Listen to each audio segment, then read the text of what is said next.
Quand on te dit le mot endurance dans le monde du football, tu vas directement penser à courir. Tu vas directement penser à l'endurance cardiovasculaire, à courir longtemps et avoir un gros coffre. L'endurance, ça va au-delà de ça. Et aujourd'hui, nous allons voir à travers un parfait exemple comment devenir endurant comme N'Golo Kanté. Dans un premier temps, l'endurance, elle est mentale. C'est une question de mentalité. Je dis pas qu'il faut aimer répéter les efforts, mais il faut avoir une mentalité de champion, être un guerrier. L'endurance, quand tu le regardes de plus près, ça revient juste à faire un pas de plus que l'autre. Mais ce pas, il est extrêmement compliqué. Parce que sur un terrain, deux joueurs l'un face à l'autre, il n'y en a aucun qui veut lâcher. Il n'y en a aucun qui va abandonner. Donc c'est pour ça que derrière, il va falloir faire beaucoup d'entraînement. Il va falloir être un guerrier. Il va falloir passer l'épaule. Il va falloir avoir plus envie que lui. Et cette mentalité-là, je te la cite dans cette vidéo et je l'ai aussi cité dans le programme Endurance qui est d'ailleurs disponible. Le lien est dans la description. Je te parle de mentalité de guerrier, de champion, une endurance mentale. Je te l'explique et je te dis aussi comment la mettre en œuvre sur le terrain. Après avoir vu la mentalité qui est la première, la base de l'endurance chez un footballeur, on va s'attaquer à la gestion des efforts. Aujourd'hui, quand tu regardes N'Golo Kanté sur un terrain, tu as l'impression qu'il est partout.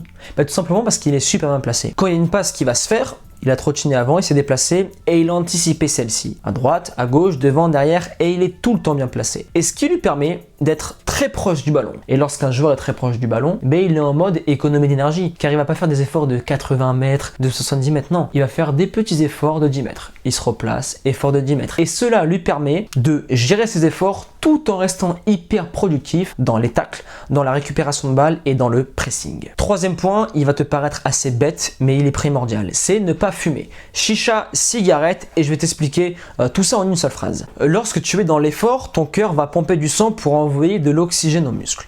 Et lorsque tu fumes, dans ta cigarette, il y a du tabac et dans du tabac, il y a du monoxyde de carbone, pareil dans la chicha. Et celui-ci, quand il va arriver dans tes muscles, tu auras beaucoup moins d'oxygène. Et pour te faire une comparaison très simple, lorsque tu vas envoyer sur 100% à tes muscles, vu que tu fumes, tu vas envoyer 80%. Et sur un terrain, au lieu de tenir 100% du match, tu vas tenir 80%. Tu vas sortir à la 70e. Et pareil sur une saison, au lieu de faire 100% des matchs, tu vas faire 80 à 70% des matchs. Alors je ne dis pas que si tu fumes, c'est impossible pour toi d'être endurant, c'est impossible d'être pro. Non, parce qu'il y a plein de cas pour prouver l'inverse, comme Verratti par exemple qui fume beaucoup, et c'est un joueur sur le terrain qu'on voit partout. Mais je dis juste que lorsque tu fumes, au lieu d'avoir un palier 20 à 21 en Méval, tu vas avoir un palier de 18. Au lieu de tenir 90 minutes, tu vas sortir un peu avant la fin du match, tu vas avoir des crampes, tu vas avoir des petites blessures parce que ton hygiène de vie elle est pas carrée. Je dis pas que c'est impossible, je dis juste que le haut niveau c'est du détail et chaque détail compte, chaque détail fait la différence. Quatrième point, l'entraînement intermittent qui est l'une des meilleures méthodes pour améliorer déjà son endurance mais aussi très rapidement. Tout simplement parce qu'en fait, cette méthode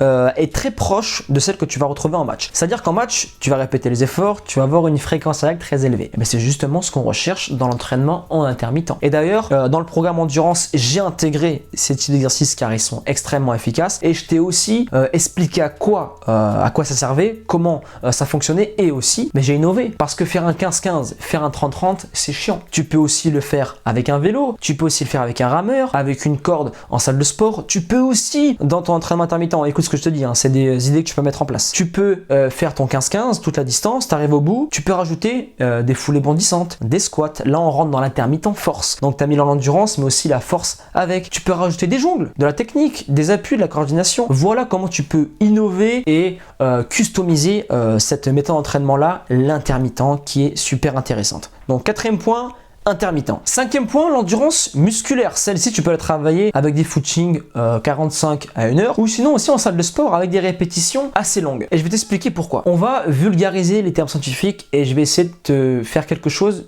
je vais essayer de te dire quelque chose que tu vas très rapidement comprendre et même qu'un petit de 6 ans peut comprendre. Dans le muscle, il y a deux types de fibres. Bon, il y en a 3, mais je vais te dire 2 pour que ce soit plus clair pour toi.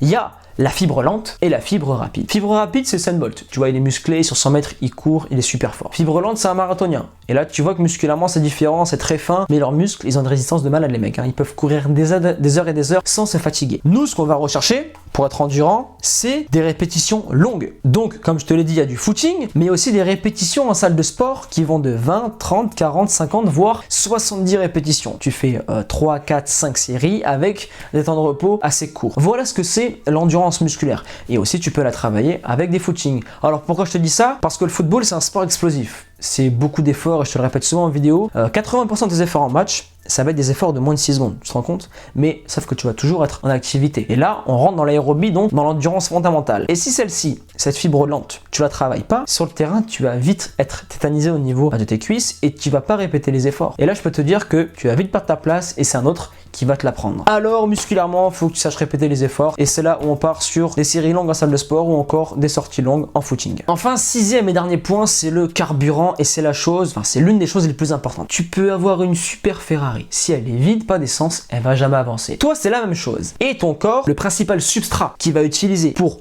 créer de l'énergie, pour que tu cours, pour que tu avances, pour que tu frappes dans la balle, c'est le glucose. Et celui-ci, tu peux l'intégrer dans ton corps, donc dans les réserves de glycogène, grâce à la nutrition. Riz, pâtes, le blé, pommes de terre, patates douces et j'en passe. Tous ces aliments-là sont un super carburant. Si tes réserves de glycogène sont à chaque fois pleines, elles sont efficaces avec du bon carburant, pas des frites de merde, hein, parce que le McDo, tout ça, c'est du sucre. Oui, ça va dans les réserves de glycogène, mais c'est du mauvais carburant. Non, moi je te parle de bonnes ressources. Si elles sont pleines à chaque fois, avec à côté de la bonne viande, des bonnes protéines et des légumes, alors je peux te dire que la machine, elle va jamais s'enrayer, elle va toujours bien fonctionner. Et si tu sais pas comment t'y prendre, sur la chaîne, t'as plein de vidéos. Nutrition du footballeur, nutrition avant, pendant et après les matchs. Et pour ceux qui veulent pousser la chose et avoir quelque chose de carré, de précis, avec un planning mis en place, il y a le programme nutrition du footballeur qui est disponible dans la description. On arrive à la fin de cette vidéo, j'espère que les différents points t'ont éclairé, t'ont fait prendre conscience que l'endurance c'est pas seulement cardiovasculaire, c'est aussi mental, c'est aussi musculaire et que celle-ci est l'une des qualités primordiales pour arriver au niveau. Et d'ailleurs, si tu as d'autres idées de qualité, de joueurs que tu veux que je mette en avant, comme N'Golo Kanté par exemple, ou comme les autres joueurs aussi que j'ai fait auparavant, n'hésite pas à me le mettre dans l'espace commentaire. Et bien sûr, si tu as kiffé cette vidéo et ce type de contenu, explose-moi la barre des likes et des commentaires avec le hashtag motivation 100% et team NE. Et à présent, je te laisse là. Persévérance et motivation et on avance ensemble.